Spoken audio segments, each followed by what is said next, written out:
What's up? Hello. Hi. How's it going? Oh, my shirt.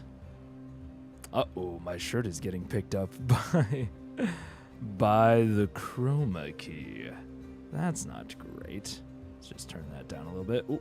Uh-oh. Wait. Yeah, that's probably fine. What up, Ty? How you doing? Welcome.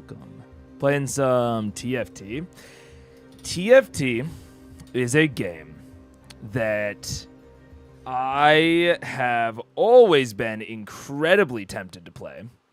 The problem is that I played a TFT clone once. Oh my gosh, I cannot get the camera right. I played a TFT clone once, and I got way too into it. Like I was just like staying up all night playing this TFT clone called Auto Chess. It's like a Chinese TFT clone, and I wasted too much of my time and too much of my life. And I have a feeling that if I got really into the actual like thing, you know, like the actual version of that genre, I would spend far too much time. I was also very into Super Auto Pets for a long time, which is definitely not the same as TFT, but in a similar genre. Let's see. Fair. That's how I did with WoW, and why I won't play it anymore. Yeah, man. Some games are just like that. Some games, like, I just can't.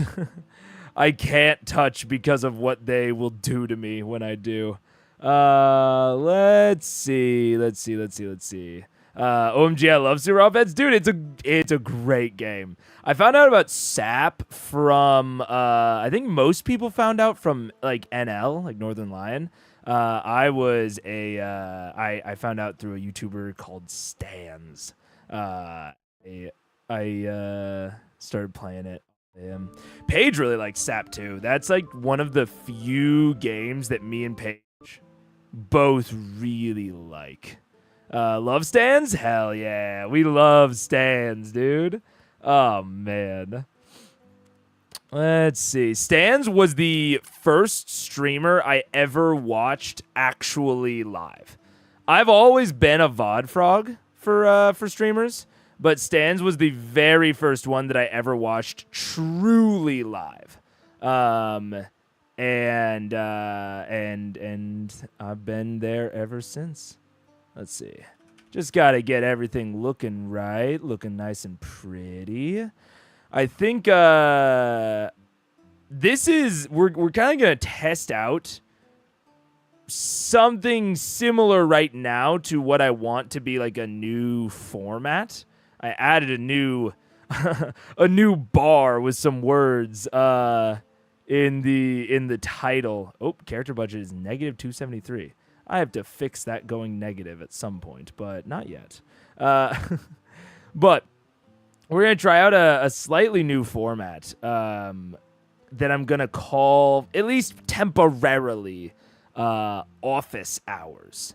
Which basically I want to have like short like rest day type streams, but I don't think, even though I think there's maybe still something there with the Minecraft streams, I don't think that like ultimately it really fits me or the rest of my channel. And so I'm going to start doing these office hour type things that are members only, and I'll just like go live when I want to work on something. So like working on, you know, the Critical Role like theories and organizing the notes. You know, that fits pretty squarely into office hours.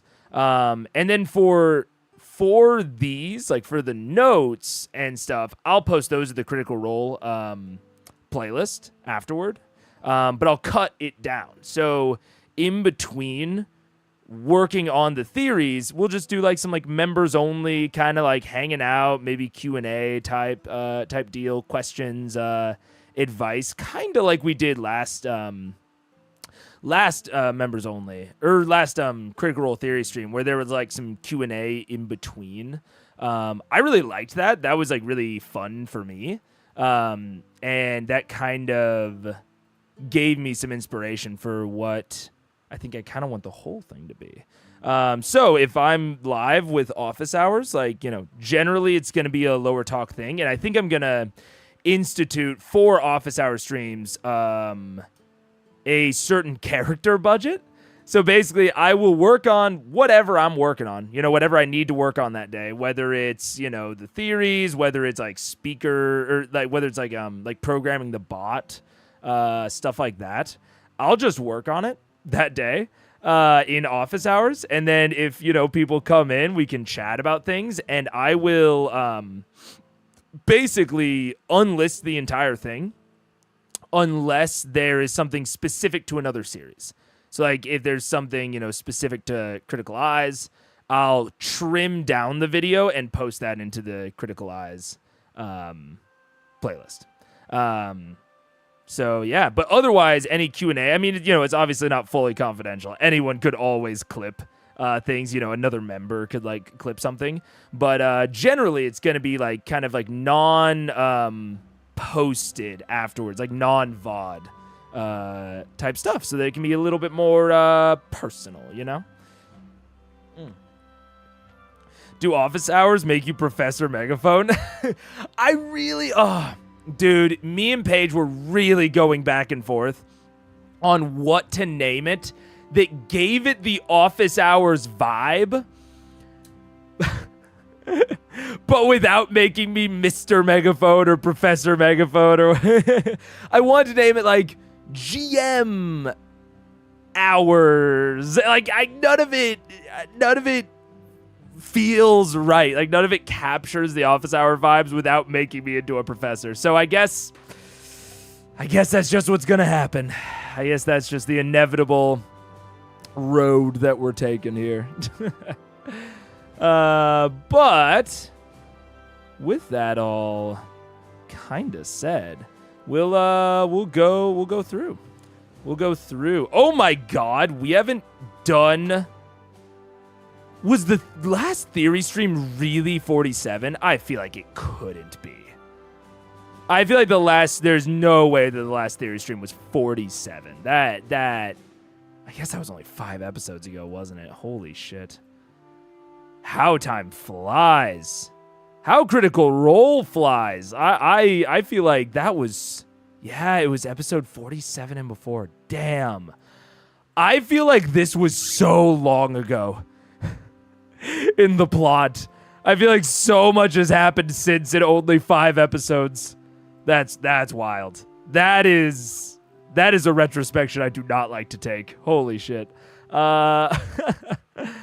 Okay. Let's think. Okay. Took her in, called her. Right, this was during, like, the dream sequence session. Right. The Vax's dream and all that. Okay. So this is all, like, Pyron history and stuff. I mean, it's also, though, it's Rayshawn as well. Do I put it under Pyra or do I put it under Rayshawn? Is the question. Let's open up both. Let's pin this guy real quick. Let's see. And then we've got Pyra, and we've got. I think since this is from the Pyra perspective, I'll probably take it. I'll probably just reference Rayshawn. Oh wait. Oh, okay. So I did do this one. So I did do 47. I just, okay. So I did all that. So then did I do Vax's dream as well? Where's Vox Machina? Okay, I also did Vax's dream. So episode 47's done. I just didn't put the note away. So we'll unpin that guy. And put this into the daily notes. Hooray. And then 0506. Okay. So this is where we're starting from new shit. Let's see. Mist form makes the distance. Okay. Let's see. So there is. So this is where we got introduced to the concept of the refugees. So I need to note them as a new faction. New faction. White. Or no, not Whitestone. Westrun. Westrun refugees. Okay. And I need to pin this. Pin. There we go. Okay. So then let's talk refugees. Where did I put them? There it is. Put that over there. Get rid of that. Okay. So refugees from Whitestone. No, not Whitestone. Fuck. Westrun. Following Umbrasyl. And slash herd of Grog's herd, but we need to rename Grog's herd to the herd of storms. Is their deal now? Okay.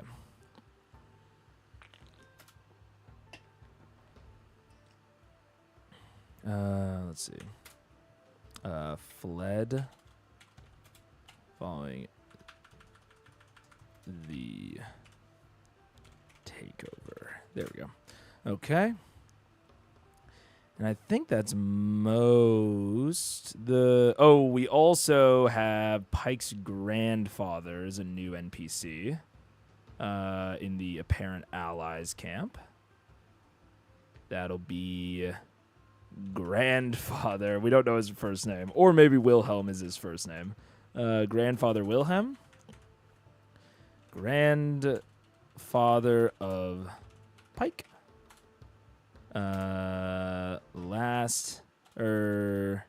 Resides in Westrun. Okay. Let's see. Dresvina. Where are you, Dresvina? He's an apparent neutral still. Okay. Big break. Recently seen.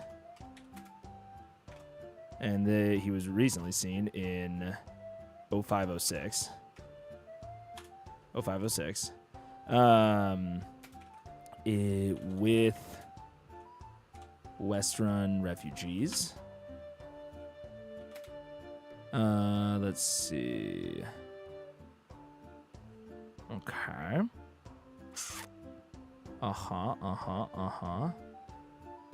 This is all just stuff I was typing. God. Typing instead of talking about.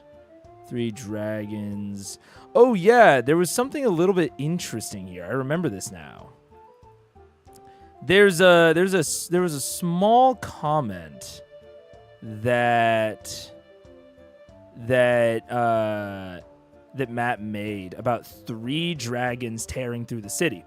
And I remember it standing out to me because like Raishan, Umbrasyl, and Vorugal within the broad scheme left at relatively the same time, but I definitely assumed that they went to different places, or at least that Vorugal went somewhere else. But this implies that all 3 of them went to Westrun. And the only reason that I'm focusing in on it is my spider senses kind of detect maybe a red herring. Like, we're supposed to assume that the 3rd dragon in this case is Vorugal, even though it wasn't. That's what I'm kind of wondering about. So I think that would be an event. I'm going to work that into the invasion of Iman. Continue eastward towards westward, fucked it up, then kept going east.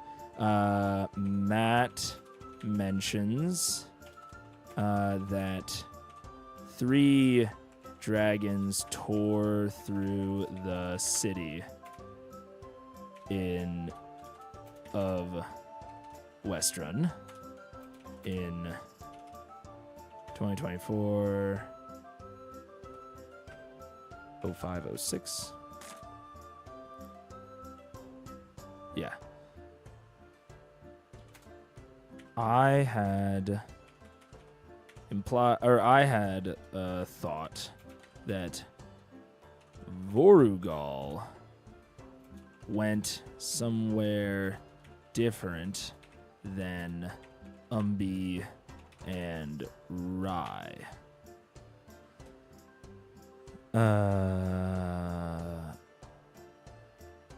This either confirms that this either means that I was wrong in that assumption, or that there is another heretofore. Is that how you spell heretofore? Is that what heretofore even means? There's another up to this point unseen dragon. Potentially Brim Scythes.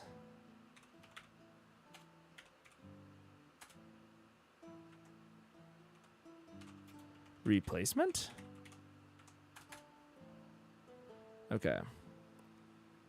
So Cornelius is the leader of the Westrun refugees, which we can note here. Led by Cornelius. All right, and Cornelius goes into NPCs, and he goes into... I'm going to go with apparent allies, although even that's kind of loose. But, I mean, I might as well. Leader of the Westrun refugees.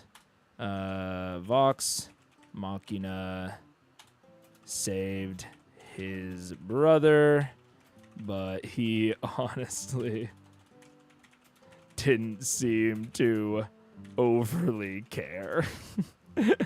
Lol. Heretofore works in that context. Oh, let's go. I used a $5 word correctly. Fuck yeah. Okay, let's see. Cornelius. Also former bookbinder. Seems generally pretty trusting.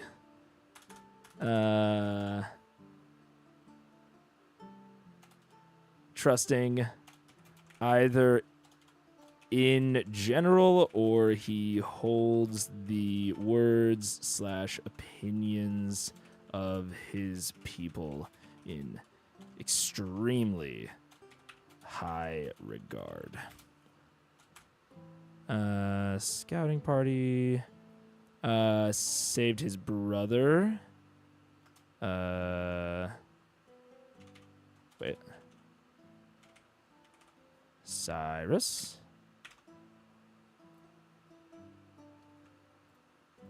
Not overly important that we have Cyrus, but it is important that saved from orcs by Vox Machina. Saved from orcs by Vox Machina. I think he's a general scout. I'm just going to call him a scout. Master Qual.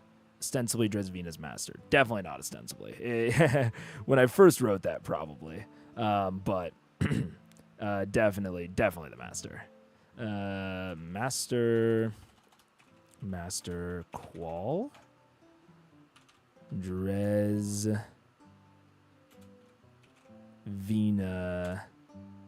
Dresvina's master. John and Eden are chomping at the bit to get into the stream. I had no idea it was so exclusive. Dude, I really wish that I could make... I really wish that I could give memberships to specific people. Because I can gift memberships in general, but I can't gift them to specific people. So like I can't even be like, oh, just let my mods in, or you know, because like Eden and John are both mods on the stream, and I can't like specifically allow them in. It's so weird. At least I don't think so. Let me go and see actually right now. Membership. No, I'm not going to join my own channel. I want to gift.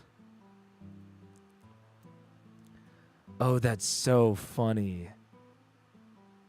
Why doesn't it think that I'm a member of my own channel? Oh, this is silly. Yeah, I don't know. I really wish I could whitelist like specific people, but I can't.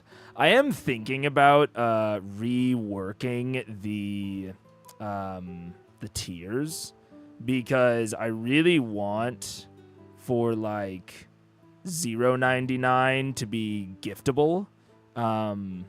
But I want to make sure that if I do that, I would need to raise the 3.99 to above $5. Because if it's below $5, then it will be the one that people have to gift. So I need to raise the $3.99 at some point to above $5, but I want to make sure that I'm giving consistent value for that like, you know, $5.99. And I don't think that currently I'm consistent enough to provide that value. I thought I paid my YouTube membership, but I cannot view your stream. Is there a higher tier that I'm not at? Let's see, John. I don't think so. Well, actually, probably. That would be my assumption, at least. Memberships. Because I do want to make sure that everyone that should have access does. See all members. Current level. Wait, why can't I? Okay. Yeah, there's a higher tier.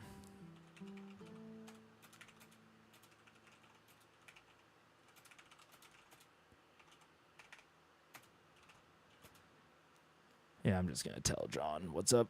It's the 3.99 one.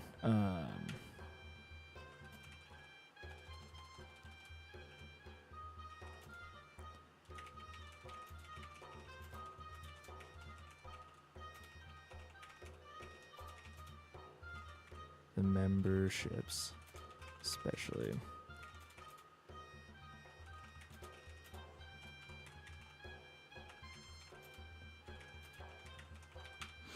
Okay. Because the thing is, honestly, I would be super down if office hours were for all membership tiers, but then I feel like I need to give something extra to the 3.99s or what have you. Like I think that would be cool if office hours were for all tiers, or at least like I think maybe what the situation might be is I might do other types of office hours, but the theory streams are for all member levels. I don't know. We'll see. But yeah.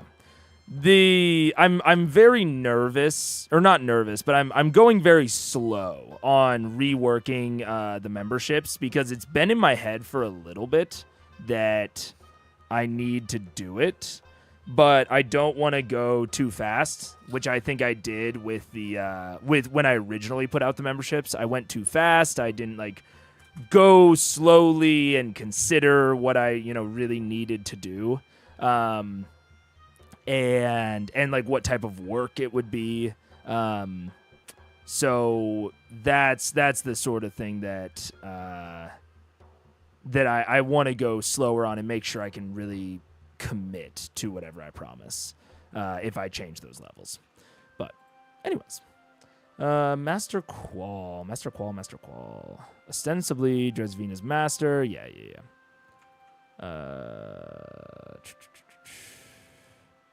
For his master, we later meet his master, Master Qual.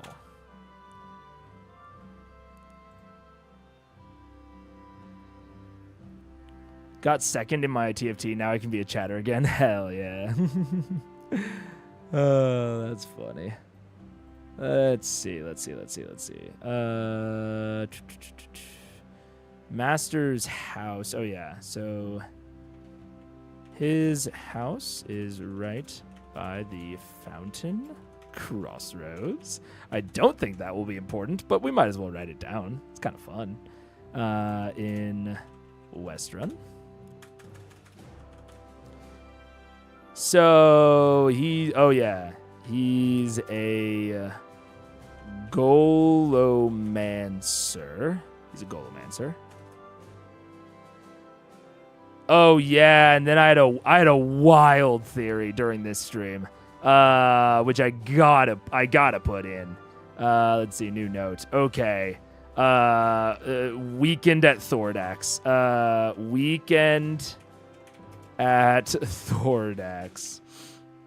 Okay, Thordak isn't alive. He's a corpse. He died in the elemental plane of fire, and the Chroma Conclave animated his body using the thing in his chest as a flesh golem / puppet. That's why he showed up and has basically done fuck all since, leaving it to minions / other Conclave members to do the actual stuff. Also potentially ties into the Vecna cult, ? We know that Vecna was able to resurrect Silas, but presumably turned him into a vampire in the process. I guess he could have been a vampire before. I don't know.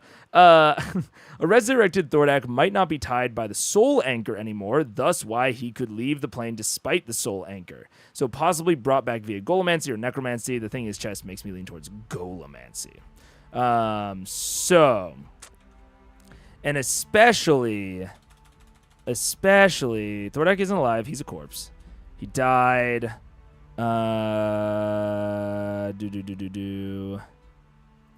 Also potentially ties into the Vecna cult.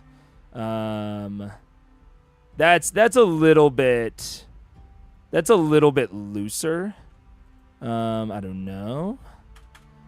And then a resurrected Thordak might not be tied by the soul anchor anymore, especially if he's a golem, because that would imply that he no longer has a soul. Thus why he could leave the plane despite the soul anchor. So possibly brought back via Golomancy or Necromancy. The thing is just makes me lean Golomancy. Yeah, fuck yeah. I like that. This is something that I could actually see being really real, given everything that we know. Weekend at Thordax is gold as far as naming the theory goes. Thank you. I came up with that on the spot, and I was also very proud of it. But I didn't. I thought it would be weird if I said out loud how much I liked it. So thank you, chat, for saying it for me. Thank you. Let's see. Okay. So Thordak. He died in the elemental plane of fire. And the Chroma Conclave. What remained of them animated his body. The resurrected Thordak. I'm just making sure there's nothing else. Do I have a thing for the soul anchor? I don't think I do. And I'm fine with that. The soul anchor is kind of like inherently tied to Thordak, or like it's either Thordak or Allura. There's no like other soul anchor that might give us insight into Thordax, you know? Okay. Potential extensions of the theory. Umbrasyl is behind it all? ? We have a potential connection if we think that Jamon is Umbrasyl, as a Vecna cult member was headed to him. Oh wait. Let's put the Vecna cult bit first. Let's see. Do you use aliases much in Obsidian? Not much. That's the thing where you can like how do you do it? It's like colon, and then you can like write down something else. Is that correct? Yeah. I know that there's some way that you can make a link look not like the word that it is, but I don't mess with it much. I definitely think it would be good for like formatting and making stuff look pretty, which is definitely if I was going to like publish any of this through like Obsidian Sync or Obsidian Publish, I probably would get into that. But for my own personal like using it at home, I don't mess with it much. You can have multiple names for one note. Oh, I didn't know about that. Oh, this is definitely not what I thought it was. Multiple names for one note? So, like, if I go to, like, Thordak the Cinder King, because it would be kind of nice to have something other than Thordak the Cinder King. Is it, like, somewhere in here? If I, like, rename. No, that's note title. Would it be, like, commas? You'd have Thordak and the Cinder King both lead to your Thordak note. How do I do that? Convert hover editor. Yeah, I don't know how to do that. Here, let's see. It might be hard to explain in chat. Let me look it up. Obsidian aliases. Aliases. Add an alias to the note. Add aliases property in the note properties. Oh, they're just in YML. Okay, I can do that. So boop boop boop boop boop boop. Aliases. Oh, am I setting this up right? Uh-oh. Do I not have front matter enabled in this vault? 1 second. Show line number, spell check. Where the hell would that even be? Because I know...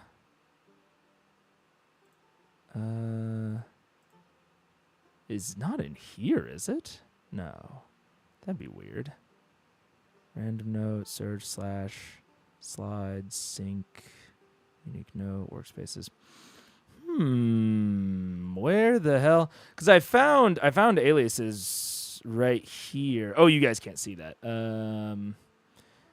Actually, you know, speaking of you not being able to see it.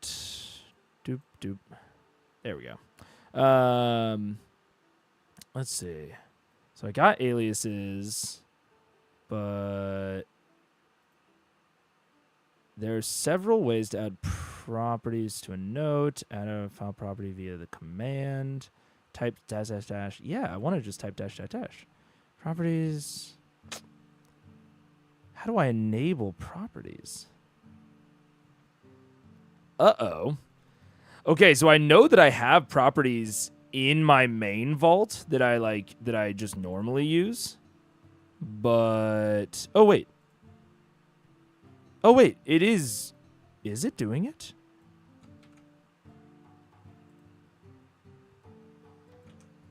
I actually can't tell.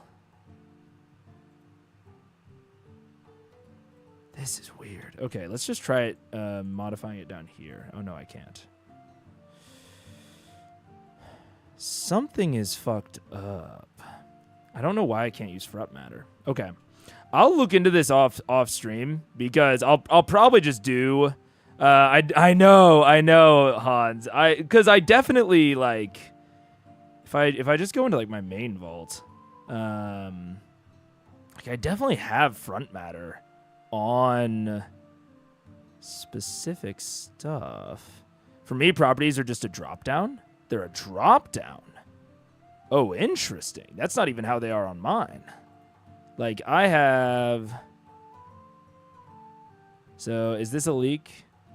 This. Oh yeah, this isn't a leak. So like this is my note for like the Exquisite Corpse Dungeons streams, and I have it like this, where the front matter I just have to put 3 dashes, and then I can just define properties manually, and then if I go into that, it goes into the nice looking screen. I have no idea how to enable that though. Man, because I really that I did not know about aliases. Those sound legitimately very nice. So I kind of want to figure out how to do that. but interesting. Oh, I could add file property. Oh, wait, okay. Wait. Okay. What do I have to call them? Aliases. Aliases, and then we'll call that the Cinder King. Cool. So now, if I get rid of Thordak, updated 10 links. Hooray. Okay, and let's do incoming. So let's just go to Chroma Conclave. Oh yeah, weird. So these members aren't working anymore. That's so weird. Oh wait, no, they are. I'm so confused. Whatever, it doesn't matter. So if I replace Thordak with the Cinder King. Oh yeah, you can even see that it has the little alias arrow. And then it has Thordak dash the Cinder King. And it just puts the Cinder King. That's cool. That's very cool. Okay. Cool. Cool. All right, bet. Let's see. So now that we've done Thordak. Oh, okay. So it is working. It's just not showing up as obviously, which is a bit confusing, but that's okay. I can work with that. So how many do I need? How many spaces? 1, 2. 1, 2 spaces, then the dash, then a space. That's it. Okay, sick. So now we're going back to Master Qual. Oh, also I need an attachments folder. Did I spell attachments right? No. Shit. How do I spell attachments? Is that it? That seems like it. Okay. Take all of these and throw them in the attachments folder.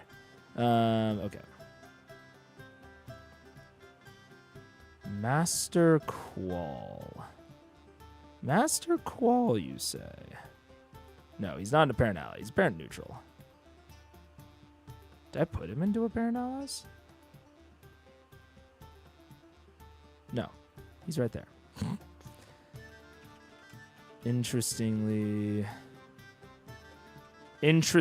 trusting. Okay. Nothing.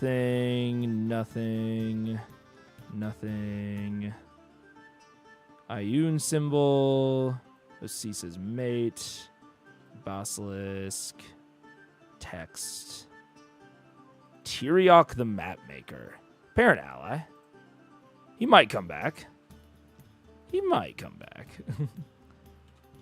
Tyriok.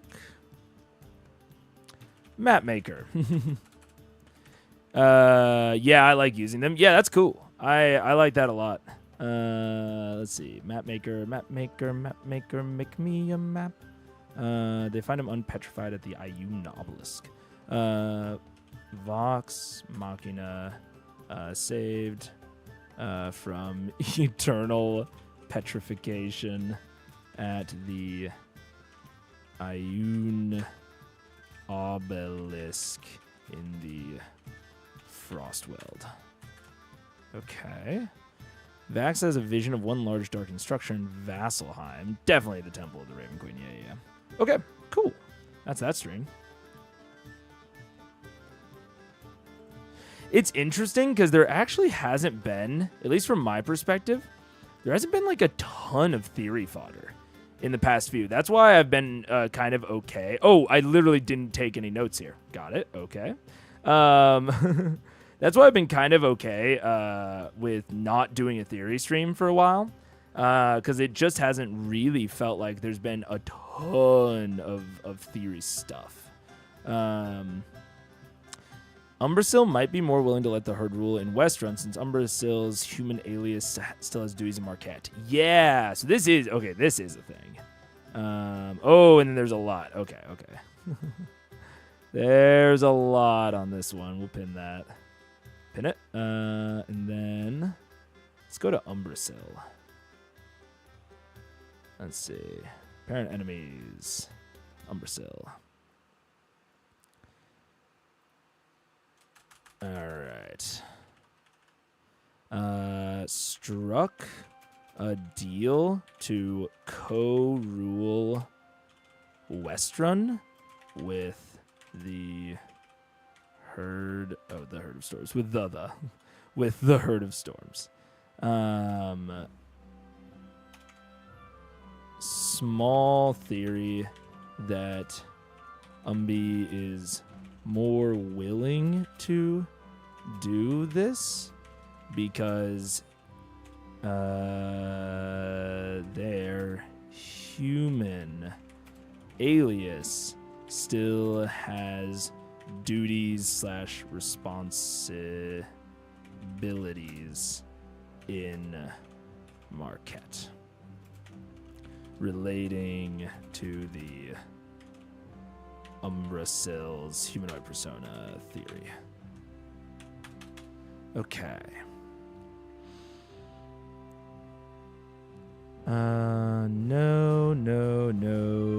No, nothing there. The hunk of qual is probably something I should make an item note about. The hunk of qual. Hunk of qual. Given to Vox Machina by Qual as a loner while they complete a job for him. Basically, on-demand detect magic. All right. Let's see.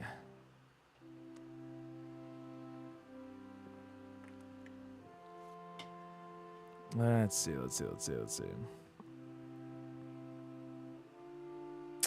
Betwixt the chaos our order reigns, the ones who made us refined the plains. As ages died, their time and ember, the four endure, the four remember.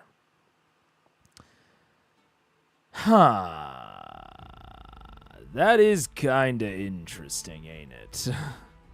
I don't remember exactly where this was. I know it was in the Primordial Dungeon. Because this is after the Sand Room. I think this was in the Sand Room. And then I said still no hunk of qual hits, and then they got a hit in the Sand Room. If I remember correctly. But this is definitely something. Betwixt the chaos our order reigns, the ones who made us refined the plains. This could either refer to the divine gods or theoretically the primordials, but I think this more refers to the gods. As ages die, their time and ember, the four endure, the four remember. Could it be four sphinxes? I don't think it's the four dragons. But who are the four? The four remember.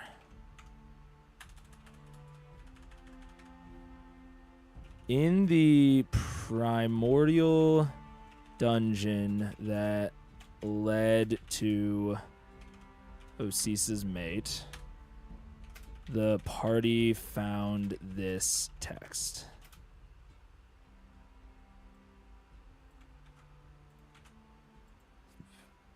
It didn't seem to directly tie into the dungeon or its solution other than being generally about the planes. So I think this might refer to something wider, potentially indicating that there are four sphinxes. Oh God, what is the plural of sphinx? Oh, I guess that. Okay. That there are four sphinxes? We currently know of two.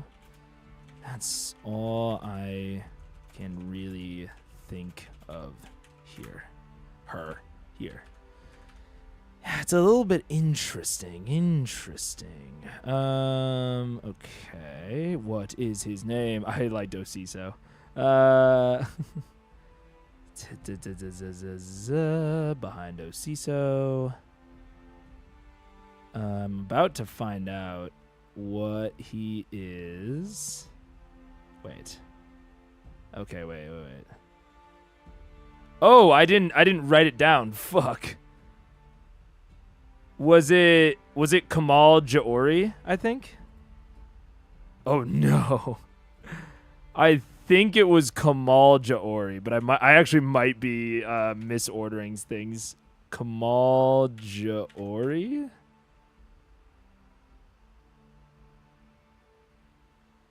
I think that's it.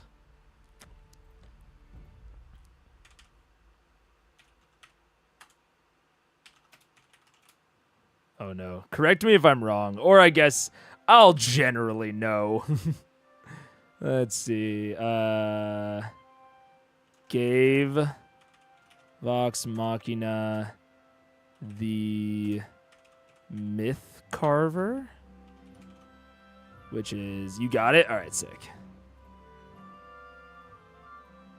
In 0513, as well as info on the location of a shitload of other vestiges. Let's see. Okay. Okay.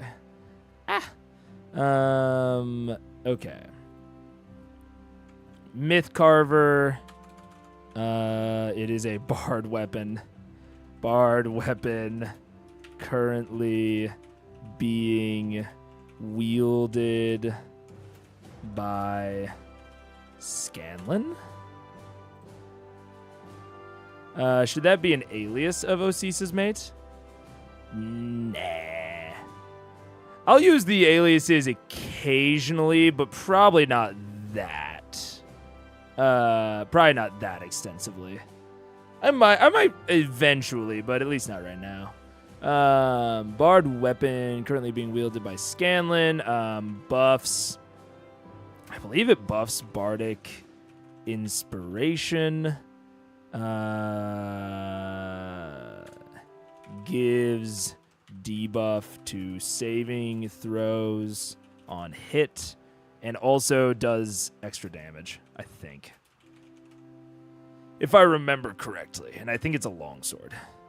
Longsword. These are all purely based on memory, because I thought I wrote all that down, and apparently I just didn't. Okay. Fair. Yeah. Okay, so Myth Carver goes into the items. At this point, we should probably make a vestiges thing, since we're gonna have so fucking many now. Titanstone Knuckles go in there. Okay, cool. Titanstone Knuckles. Cool. Get from Cord. KKK. But we got more. New. Fenthras.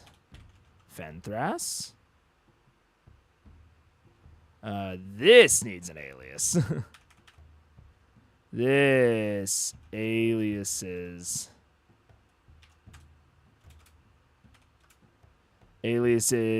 the Wrath of the Fey Warden. All right. A bow that felled titans. Lost in the Feywild, acts as the heart of a cancerous tree. Next, we have the Dawn Martyr. And this is obviously meant for Vex.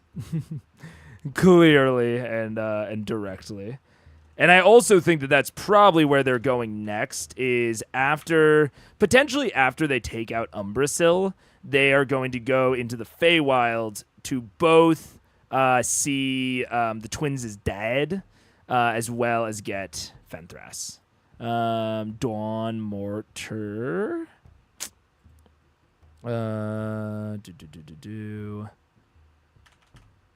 This aliases. Oh no. Did I spell it right? Okay, for all of these, I'm just gonna copy and paste the front matter. Not the Wrath of the Fey Warden.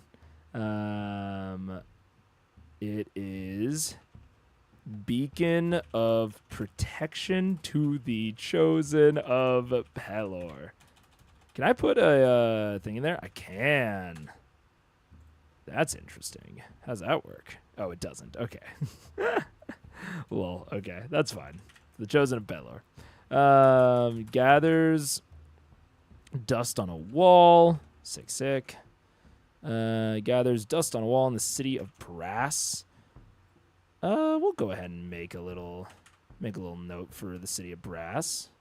Nothing crazy. We don't even really need to put anything in there. But we'll go ahead and do a location for that. And it is a city. It is the city of Brass. Okay. Okay, from a Sutan bloodline that once donned it. Cool. Cabal's Ruin. Let's see, back to items. Vestiges. Cabal's Ruin. A magic devouring cloak once used by an assassin to eliminate the unscrupulous den of Drua. Now worn by a merchant warrior with a missing eye in the walls of Ankarel. I do not know Ankarel, but sounds like a location, but I'm not even... I guess I should make a note of it. Ankarel. Okay. Ankarel goes into locations, but I'm not even confident enough. I guess it's within the walls. I'm going to say it's a city, but not entirely certain on that. Let's see. Dawn Martyr, Fenthras, Titanstone Knuckles. I should probably note on all of the vestiges that they are a vestige of Divergence. That should probably be one of the first things I note. Let's see. Because we need to tie them all back. Right. Sure. And Titanstone Knuckles. Cool. Okay. So we got Cabal's Ruin. A staff born from Melora's very breath. Who knows who Melora is? Not me. The Spire of Conflux. Probably don't know what Cabal's Ruin will go to. Potentially Vex or Vax? Really? Also potentially Percy? I mean, a lot of people could a magic devouring cloak, I'm assuming, probably gives you like advantage on saving throws or, you know, something like that. So I feel like it can probably go to any of the marshals, if I had to guess. The Spire of Conflux. I'm guessing any staff is going to go to Keyleth. Melora's very breath was devoured, along with its previous owner, by a Goristo named Yank in the endless maze of the Abyss. Classic. The Abyss. Great. Love the Abyss. That's not a landmark. Locations. And the Abyss goes into regions. We got Yank. And he is a Goristo.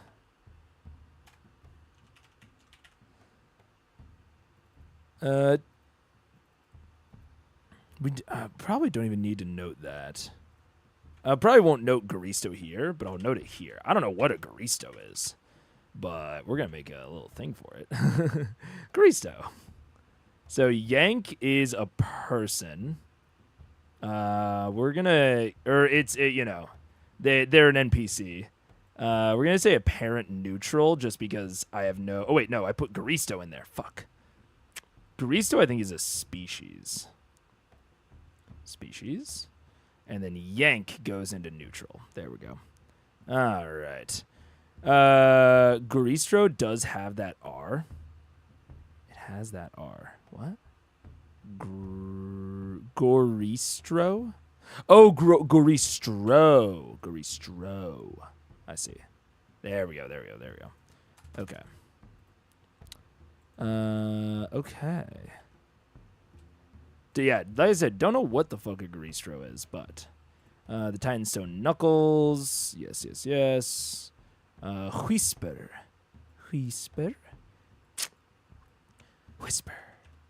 Whisper. Blade forged from the metal pulled from the far realm was a center to many a dark ritual. It now lies at the bottom of the Osmit Sea, sunken with the lost ship, the Shrew, in a storm 300 years ago, near an island of glass. Potentially a sword for Percival? I haven't really seen anything for Percy other than maybe Whisper, maybe Cabal's Ruin. So that would mean, let's think about this. Mythcarver goes to Scanlan. Fenthros goes to Vex. Dawn Martyr goes to Pike. Cabal's Ruin. Who do we have left?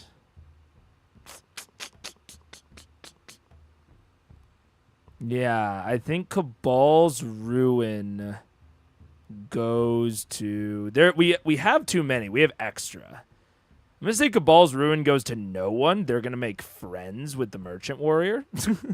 Spire of Conflux goes to Keyleth. Titanstone Knuckles go to Grog, and Whisper goes to Percy because they can't make friends with the ocean.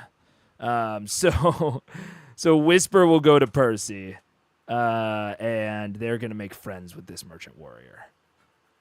Dude, what if the Merchant Warrior is actually an alter ego for fucking... Oh, what's his face? I keep wanting to say Gavilar. It's not Gavilar, it's fucking Gilmore. I've been reading too much Storm. Storm... Wind? Jesus. Stormlight. My memory is off today. I got really, maybe the worst sleep I've gotten in months yesterday, and then I got okay sleep last night, and my brain is trying to recover. Let's see. Do I still have that copied? No, I don't. Of the Vestiges of Divergence. There we go.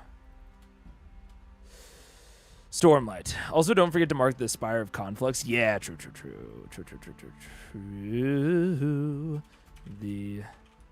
No, dang it. Vestiges.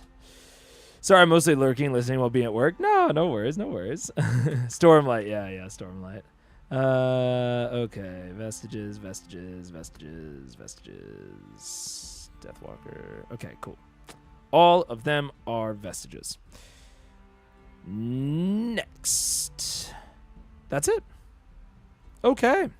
Yeah, so I think I know what's going to happen with the Vestiges. We've got one for everybody, plus a friend.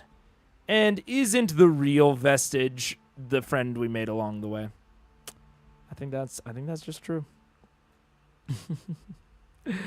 Let's see. No need for those. Episode 50. Oh, yeah. So this works even more into one of my theories. Where's Craven Edge? Oh, wait. Back pen. Craven Edge. Let's see.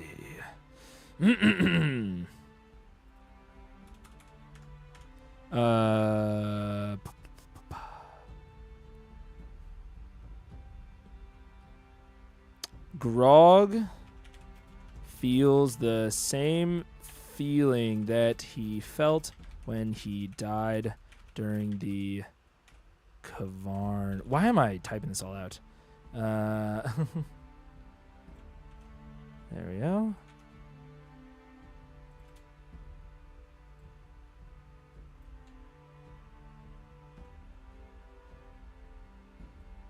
Actually, I should put this in the theory note, not in the Craven Edge note.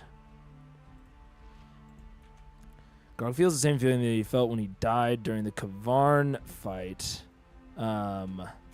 when he touches Craven Edge. Totally fits in with this theory. Okay.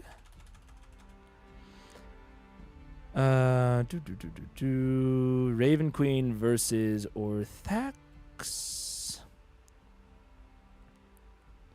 Percy's Shadow Demon contesting Craven Edges possibly implies that they are different beings, but it still fits with my overall theory. Yeah.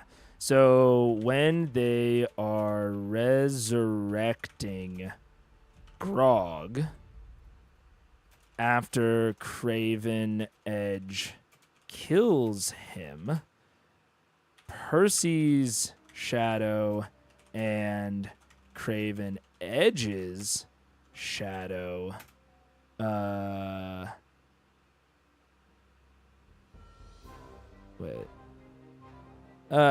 Craven's Edge's shadow face down. Still works. Still works. This theory directly states that they would be separate beings. Okay.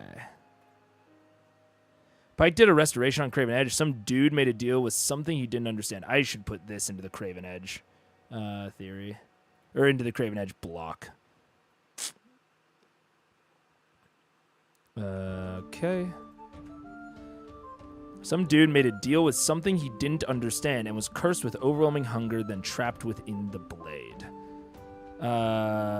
Based on the results, let's say, of Pike's restoration on Craven Edge, it could be that Orthax proper is the thing that the person inside of Craven Edge made a deal with, and that is how Orthax creates these cursed weapons with a piece of his influence inside of them. Very Hexblade sort of feel. Okay. Zanroar is Kevdak's son. And I'm going to call him apparent neutral. I think you could argue that he's an apparent ally, but I'm going to go with neutral. I don't think he's like a true ally, you know? Kevdak's son. Now, technically, the leader of the Herd of Storms after the events of 0529. Okay. Then Matt ended the session. So that's it for 20. 20. Boop. Boo doo doo doo. Boo doo doo doo doo doo doo doo doo doo. Wait. Oh no. Close. Bin. Okay. So Dr. D's team is currently... Oh, yeah! This was a little bit of a weird one, where I'm like, I don't think that matters? But maybe it does. Dr. D's troop. The group of people that travel with and seemingly defer to Doc. Do I have Dr. Dranzel? Dranzel. I don't. Okay. Dr. Dranzel. No, not Dr. D's troop. Dang it. Dr. Dranzel. Okay. Dr. Dranzel, leader of Dr. D's troop. Bard / rogue / thief / entertainer, we'll say. Let's see. Ally of Scanlan. Scanlan is a former member of this troop. Kind of. Mostly. Let's see.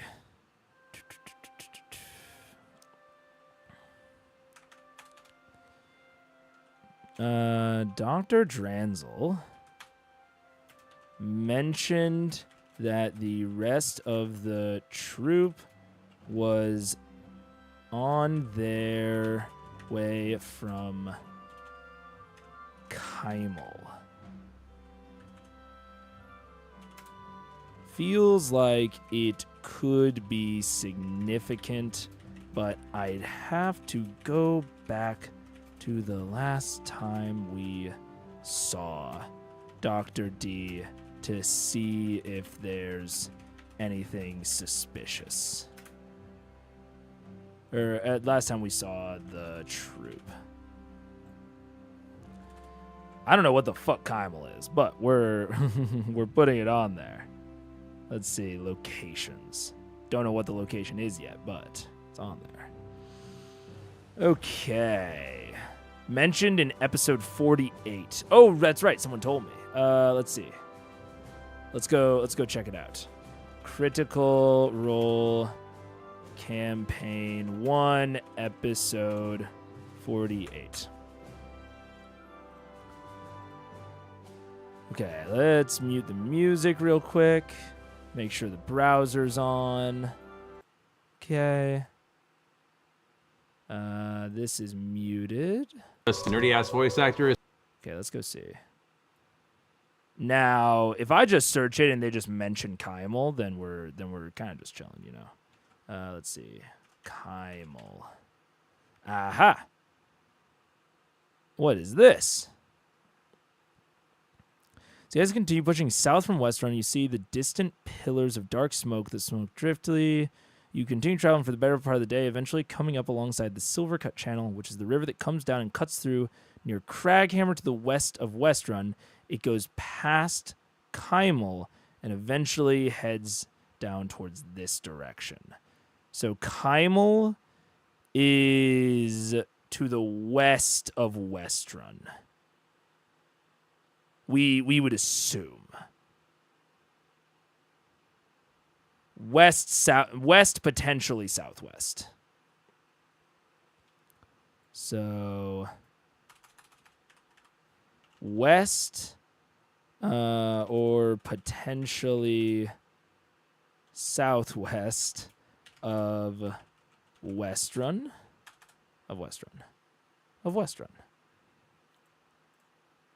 Are there any other instances of Kymel? To the right, the city of Kymel. You can see just over to the right the city of Kymel, which has bright lights.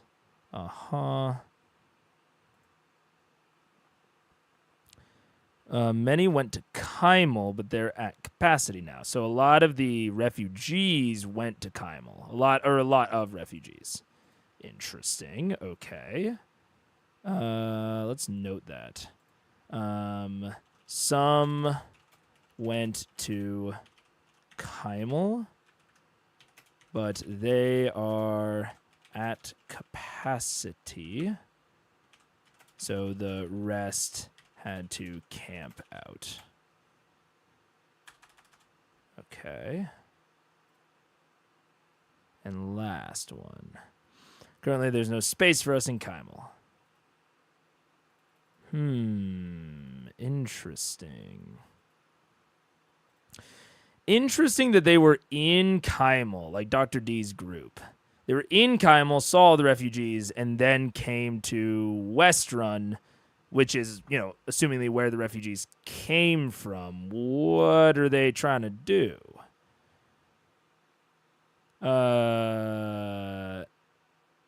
Note, Kymel is where the refugees went from Westrun after the herd took over, or is where many refugees went from after the herd took over.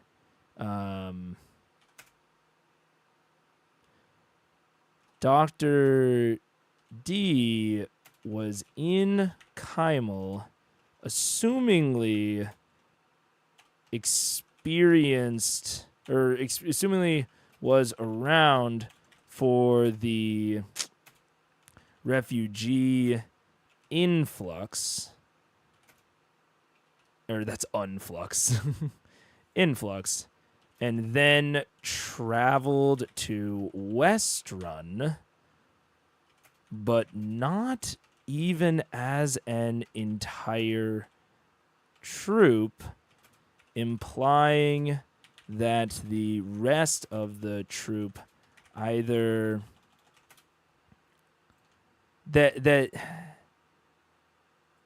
either couldn't make the journey all together or still had things to do in Kymel. There's kind of two ways to read this, especially given that we find Kaylee and Dr. D with a bunch of locals in a with a bunch of locals in Westrun. Either they are good-hearted and wanted to find a way to help the source of the problem that they saw in Kymel, or they're war dogs and are taking advantage of the crisis either to loot or to somehow profit off of what's going on. We'll see. Dr. D gives me the vibes of the latter. He doesn't give me the good-hearted vibes, personally. I would much sooner believe that he's a war dog than that he's a charity worker. So we'll see about that. Let's see. I don't think there's anything else. So let's get 29. And this is the last one. Close that. Pin that. And there's nothing. There's actually there's two little things for the Herd of Storms. Has three ranks that we know of. Ranks / titles that we know of. Thunder Lord, Blade, Storm, Sky, Shield. And this is Zanroar's former position. Yeah, former position.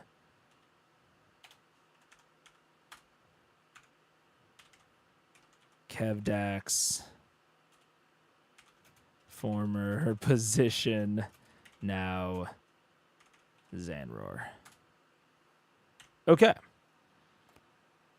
And I think that's pretty much it. Oh, I need to put Dr. Dranzel into NPCs. And Dr. Dranzel is an apparent ally. From everything that we've seen.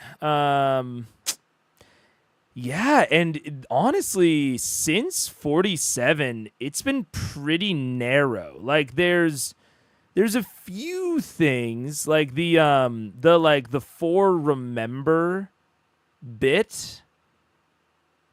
That is, this feels like something, but boy oh boy do I not know what it is. Let me see if the local graph gives me any ideas. So, what are we looking at in terms of, oh wait, what? I want to see like second order. There we go, depth. So, linked out to Kamal are the Vestiges, Myth Carver, and Osisa. If I go out one more, oh well, they're tied to Vox Machina, which is tough. I wish I could almost exclude Vox Machina, but one of the big things is the Vestiges, which he's linked to, which kind of, it links him to potentially the Divergence, which does make sense with kind of the for remember bit. Osisa is linked to the Ziggurats of Power and potentially the Primordial Breaches? What's that about? Oh, that is true. She is kinda in there. Yeah. I don't know. I think I will know/understand more if I think I will know/understand more if we are introduced to other Sphinxes. Because if there are other Sphinxes, or if we find out that there are other Sphinxes, I think that this would directly indicate that there's 4 Sphinxes. That's kind of the whole fucking deal. And we would go from there. But without that, I don't know. I'm seeing, can I do not? To exclude, negate, add a hyphen. Okay, so I can. So I can do file, and then hyphen Vox Machina. There we go. Oh, wait. Oh, I apparently spelled it wrong. Okay. There we go. That's better. That's better. So this is a little bit more understandable. So, yeah. Yeah, the big one that really connects this to the 4 will remember to anything else is Kamal. And then Kamal is connected to Osisa. Kamal's also, it is because the 4 will remember little poem sounds very First War, Second War type of deal. So I see that connection. But I don't really know if there's much there other than, oh, it's just a fun poem. And maybe that's all it is. Maybe it is just a fun poem. But the 4 sounds a little bit, I don't know. Because you would also assume that there's not just 4 planes. They're not just talking about the 4 elemental planes. I think they're talking about 4 things. So I feel like it is 4 sphinxes, and we just don't know about the other 2 yet. Interesting. Okay. So there was that. You know what? I still believe in Orthax's cursed weapons. I fully believe in Orthax's cursed weapons. But I don't know if we will actually get resolution on it. I think that they banished Craven Edge. They destroyed the list. Like, I think that this might just be an unsolved case within, or not even an unsolved case, but just like an unexplored plot line within the rest of campaign 1 is kind of the vibe that I'm getting. Because I still feel like I'm right with it, but I don't know. And I also I'm debating a skosh between given the weekend at Thordax.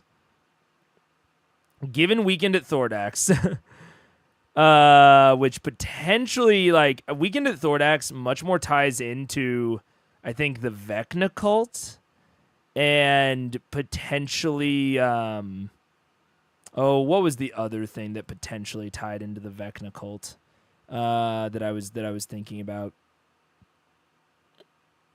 I don't remember. But on another recent theory, I think Primordial Breaches. Yeah, I took the big swing that the last arc of the campaign will be them fighting the sentient embodiments of the elemental planes. But that was assuming that the elemental plane let Thordak out. So it's kind of mutually exclusive with Weekend at Thordax. Yeah. Yeah, this theory and that big swing, I think, is kind of mutually exclusive with Weekend at Thordax. And currently, I actually find myself leaning towards this. Maybe it's just recency bias, but I'm kind of feeling myself leaning towards this Golemancy stuff. Because I think it makes a little bit more sense with the whole Soul Anchor business. Just based on, like, names. Which then ties us back into what I would consider a hanging plot thread of, like, the Primordial Breaches. You can maybe argue there's some hanging plot threads there, but it's mostly me tying things together that kind of already had soft resolutions. Whereas Weekend at Thordax is a lot of hanging stuff. It's working in the Jamon connection, the guy that was gonna go to the Vecna cult member that was going to go to Jamon, because this links in Umbrasil to Thordak getting out of the plane. And the Vecna cult is a very explicit hanging plot thread, which would maybe mean, I wonder if we're going to have, like, a Chroma Conclave arc where they kill all of the Chroma Conclave members, and they take down Thordak. Big dramatic ending to the entire arc when they take down Thordak. But maybe Umbrasil escapes. And I'm wondering if there's going to be a little mini arc, a little mini Jamon Saord arc between Chroma Conclave and the end, and maybe the end wraps it all back to Vecna? So, like, or Vecna's next, and then there's something after Vecna. Although, Vecna... Oh, man. It's hard. I think they're either not going to go after the Vecna arc at all, even though it's still kind of hanging out there.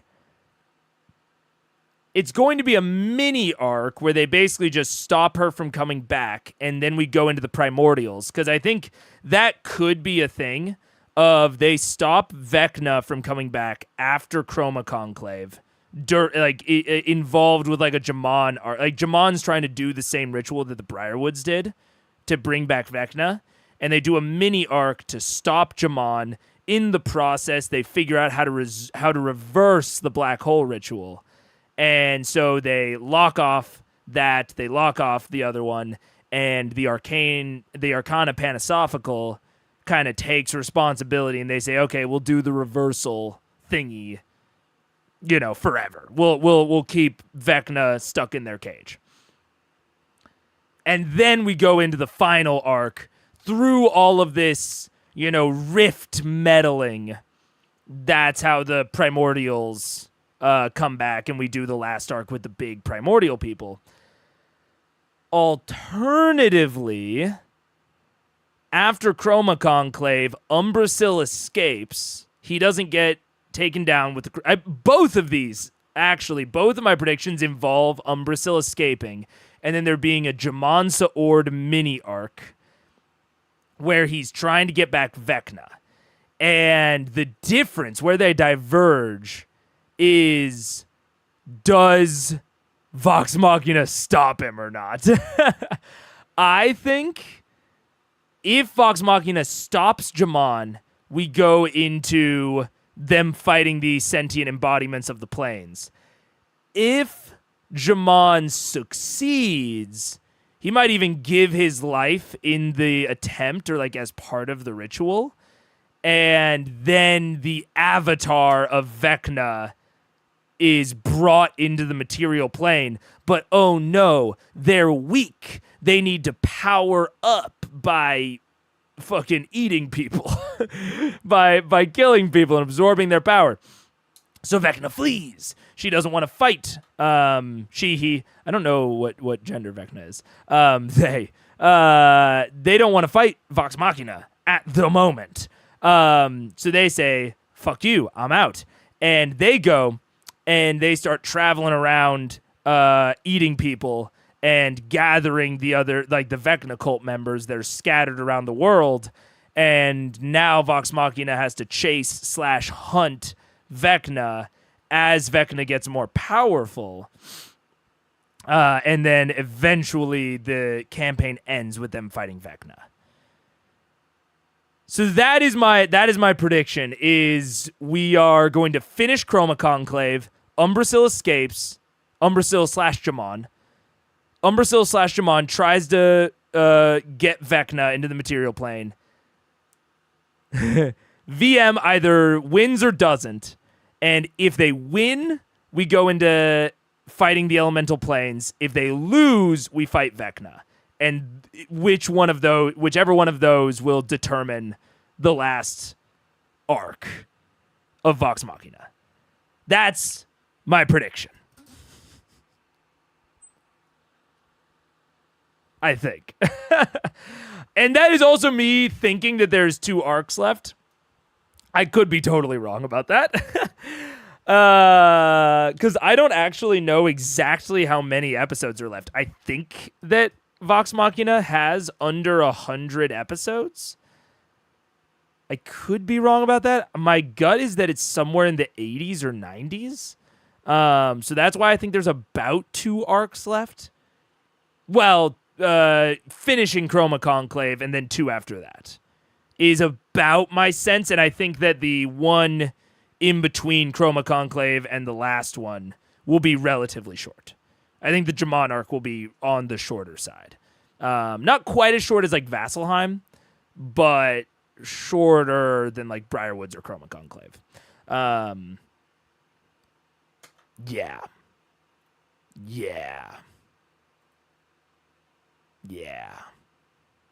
Let's just write that down in a quick theory. The future of Vox Machina. Current prediction. Vox Machina will... We're going to do this one more time.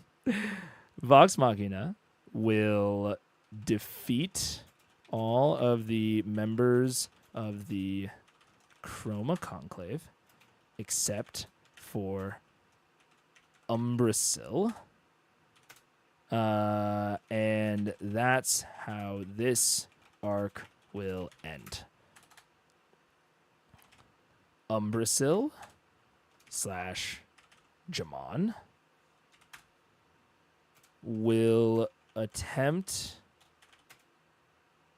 to the same ritual as the Briarwoods next Winter's Crest. Next Winter's Crest, yeah. If Vox stops him, then we will go into the big swing final arc from Primordial Breaches. If they do not, we go into a Vecna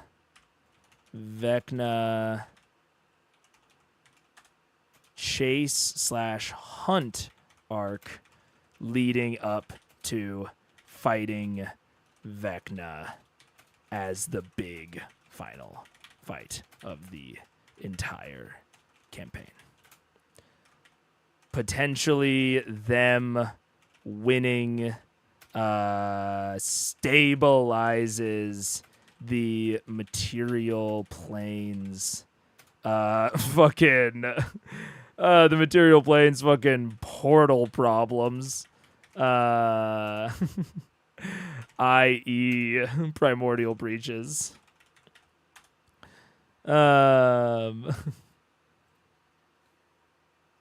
Maybe Vecna keeps poking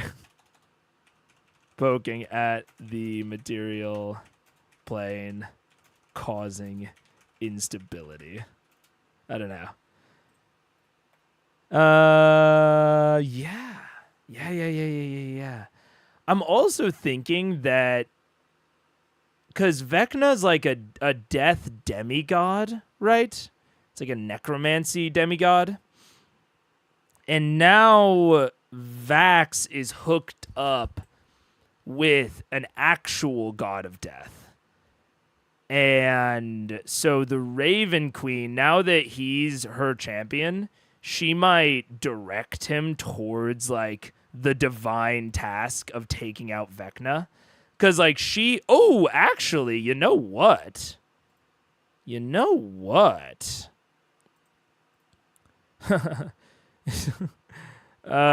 Usurper gets usurped.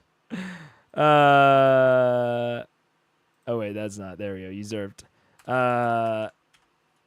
Possible that Raven Queen really doesn't fuck with Vecna.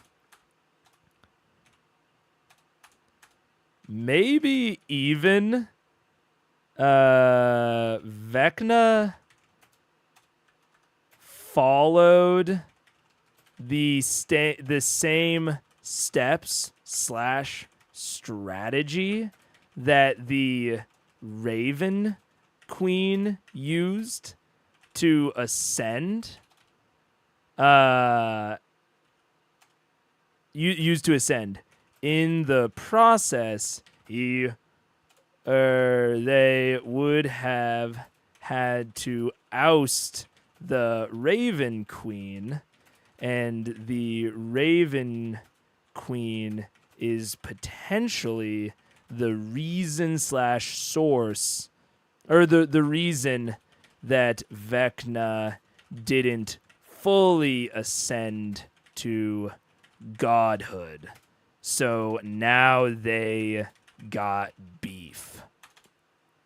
Possible that the Raven Queen now that Vax now being the Raven Queen's champion, will be directed / ordered by the Raven Queen to stop, to eradicate the Vecna cult. Do I have the Vecna cult as a faction? The cult of Vecna. Yeah. The cult of Vecna.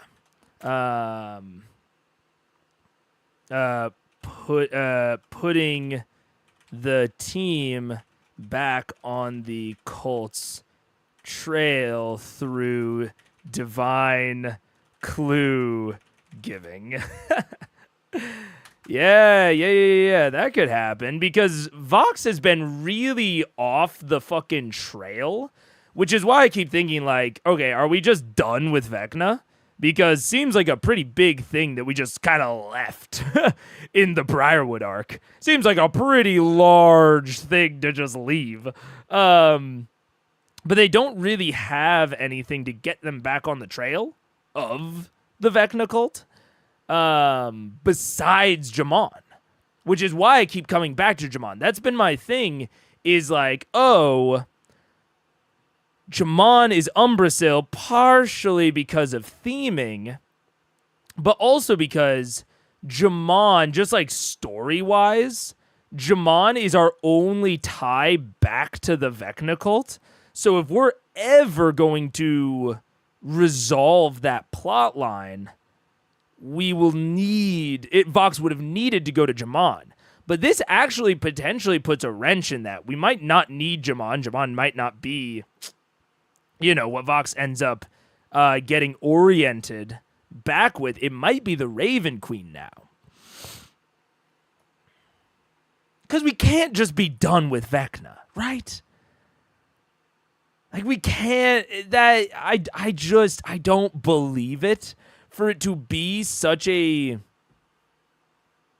substantial thing that is still a risk to the world and the Briarwoods, affected the world in such a large way for this. And yeah, the party kind of stopped them, but like explicitly didn't fully stop them.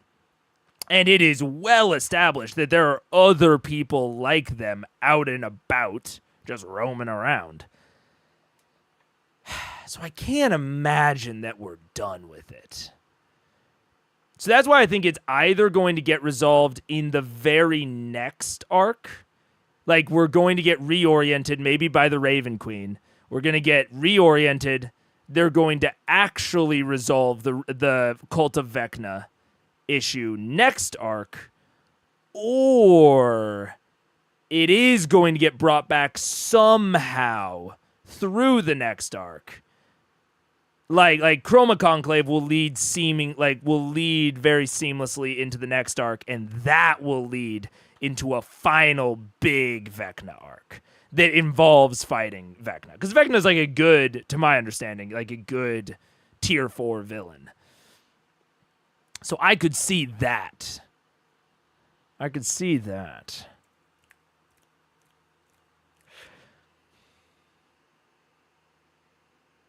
Yeah.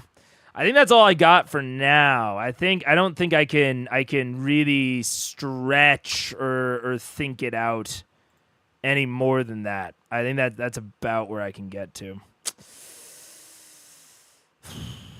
But I do have some ideas.